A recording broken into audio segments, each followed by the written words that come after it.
શું બનાવ્યું mummy? Donut બનાવી બેટા. ડોનટ બનાવી. હા ઓહ મસ્ત મસ્ત એકદમ ચોકલેટી. ચોકલેટી કેવી રીતે બનાવે? હેડ શીખવાડ્યું તને એનું આજ શ્યામુભાઈ માં આજે આવ્યા હતા મોલમાં.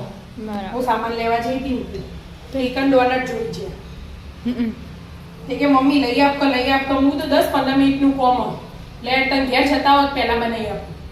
એટલે આ તરત જ પહેલો પ્રોગ્રામ એ જ કર્યો. ઇન્સ્ટન્ટ ડોનટ બનાવવાના. ફટાફટ. એટલે આ બ્રેડ લઈ લીધી હતી. બ્રેડને સાઈડ પર કટિંગ કરી દેવાનું. મમ્મી ડોનટ બની ગયા? હા 10 મિનિટ થયું. હજી 5 મિનિટે થઈ નહીં. તેલ મૂક્યું ચોકલેટ મૂકી ચોકલેટ મેલ્ટ હા. થાય પેલી બાજુ તેલ ગરમ થાય. ધીમા ગેસે. ફ્રીજમાં હતી ને આપણે એટલે થોડી કાઠી થઈ જાય એટલે આપણે મેલ્ટ કરીએ. જો બધી આવી રીતે બ્રેડ કટિંગ કરી દેવાની. આ દૂધ લઈ લેવાનું.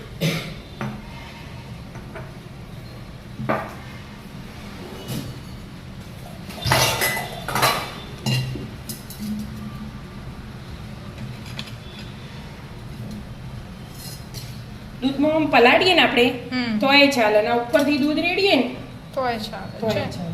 જેને જેવી રીતે ફાવતું હોય એવી રીતે કરવું. એવી રીતે કરવાનું. પણ થોડું થોડું કરીને દૂધ વેડવાનું રેડવાનું, એટલે હા. વેસ્ટ ના થાય. ના થાય એવું દૂધ. આપણે આપણને આ દૂધ ભાવે ના એટલે આપણે બધું ચૂસી લઈને એક આમ પેલું આમ શું દૂધ વધે ને હા. એવું થઈ જવું જોઈએ. બ્રેડ જેવું લાગવું જ ના જોવું. આખું બ્રેડ પરિવર્તન હા. થઈ જવું જોવું. બરાબર આમ કરીએ ને દૂધ કાઢી દઈએ એટલે બધું થઈ જ જાય. ચોકલેટ તો મેનેજ થઈ ગઈ. થઈ જઈએ ને તૈયારી જ છે હવે. જો આ દૂધ પીને લોટ જેવું થઈ ગયું મસ્ત. એવી રીતે બધી એવી રીતે કરી દેવાની છે બનાવવું હોય. હા જેને જેવી રીતે મેજરમેન્ટ આવી રીતે બધું પહેલા ભેગો કરી દઉં પછી હું બીજું કરું. મસ્ત આમ લોટ જેવું બનાવી દો. હા લોટ જેવું બનાવી બનાવવા માંડી મમ્મી ડોનટ. બેટા જો બધું મિક્સ થઈ છે ને હા દૂધ થોડુંક જ લેવાનું એકદમ ચમચીથી લેવાનું ડાયરેક્ટ નમાવાનું નહીં હમ નહીં તો આપણા જીવાનું છે. હા આપણે થોડું દૂધ વધારે પડ્યું હતું તે આપણે થોડી બ્રેડ એડ કરી દીધી. મસ્ત આવી રીતે બનાવી દેવાનું. ઓકે તેલ મૂકી જ દીધું હોય સીધું. તો આપણે મેંદુ વડા બનાવ્યા હતા ને? હા એવી રીતે બસ એવી રીતે શેપ એ જ છે મેંદુ વડાનો.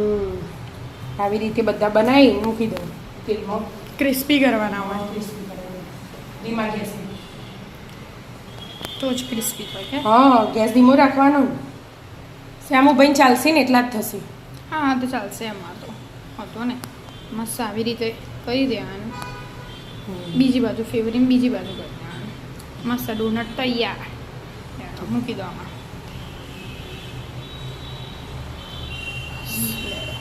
મસ્ત તળી કાઢો ડોનટના.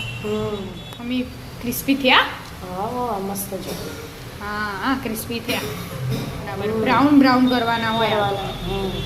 એક બાદ ચડી છે હવે આ બાદ બીજી ચડી જાય એટલે તૈયાર. ચોકલેટ આપણે તૈયાર કરી દીધી હા, મસ્ત chocolate મેલ્ટ કરી તૈયાર દીધી. આ સ્ટેમ્પ ભાઈએ હલાવ્યું ને બધું આજુબાજુ ખાઈડી કાઢ્યું. ગેસ બંધ કરી દીધો. ભાઈ આને ચોકલેટ નાખવાની ઉપર. હા ચોકલેટ. મસ્ત તળી કાઢે હા મસ્ત ડોનટ તળાઈ ગયા. હા આપણે તો ઘેર ખાવાના હતા એટલે નાના નાના મસ્ત બનાવ્યા. શ્યામલુભાઈને થોડાક આવું ને આપણે ઘેર બનાવવાનું એટલે આપણે આપણી રીતે બનાવવાનું. થોડાક જ બનાવવાના એટલે વધારે ખોય ના. હા ઘરમાં મમ્મી પણ ઉપરનો બાઉલ અલગ કાઢ દે ને. મમ્મી ના, સરસ ચાલશે. થઈ ગઈ. હા બેટા જો ચાલશે. થઈ જાય ને. ઉપર આમાં આમ ડીપ કરવું હોય ને તો એ આમ ડીપ કરી દેવાય. હા અડધો ડીપ કરવાનો અડધો ડીપ કરીને લઈ લેવાનું. લઈ લેવાનું. બસ એવી રીતે છે. હા આમ તો આવા જ આવું. ગરમ હોય ને એટલે. થોડી રાહ જો. અને એમ ના કરવું હોય ને તો આમે કરાય. ઉપર ડાયરેક્ટ હા. હોમે કરાય. જેના જેવી રીતે ફાવે કરવું હોય એવી રીતે કરાય. ચોકલેટ ઉપર. તો ડીપ કરાય ભાવતી હોય ને એ પ્રમાણે ચમચીથી આમ ગોળ કરી દેવાનું. હા કોઈના હોય કે અમુક વધારે ચોકલેટ ના ખાવી હોય તો અંદર કરી દેવાના અને જેને વધારે ખાવી એના ઉપરથી આવી રીતે કરવાના. આ તો હોલ તો એમ જ રહે. હા ગરમ એ તો થાય. ધીમે ધીમે કર. ઠંડુ થાય પછી હું કરું ઠંડા થઈ જાય કે હા હવે ફાવશે ઠંડુ થઈ ગયું હોય ને તો ઠંડુ થાય ફાવ તો પકડતા ખાવાનું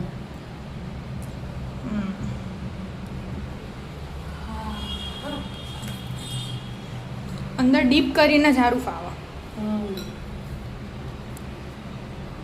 એ શેપ હરખો દેખાય પેલો શેપ દેખાય ના એનો મેન એ હોય મસ્ત ડોનટ મસ્ત તૈયાર થઈ ગયા છે ડેકોરેશન માટે ઓ મમ્મી આટલી બધી નહીં માં આટલી બધી લગાવી થોડી થોડી જ હોય મમ્મી છેર હોય તો આપણે તમે બહારથી લાવો ને તો કેટલી હોય વિદ્યા કે છે પણ હજી વ્હાઈટ ચોકલેટ લગાવી આવે ને હા. આપણે વ્હાઈટ નહીં લગાવી આજે એટલે કલરફુલ એકદમ દેખાવે મસ્ત, ખાવાનું એ મસ્ત લેજો છેલ્લું ઓછું લગાવ્યું એ મસ્ત લાગે જો અને બાજુવાળું મસ્ત લાગે ના મને તો પેલો મસ્ત લાગે કઈ મસ્ત લાગે વધારે ચોકલેટ વાળું કહું સી ચોકલેટ વાળો મિત્રો કમેન્ટ કરજો મસ્ત પેલું જ લાગે મને એ લાગે આ રીત લાગે શ્યામે લેશે તું એ લેજે હા છે લેવે લઈશ લેડો તા ખાઈ લો હવે જાઓ મસ્ત મિત્રો મસ્ત મજાના ડોનટ ખાવા ડોનટ ખાવા રાધે રાધે રાધે રાધે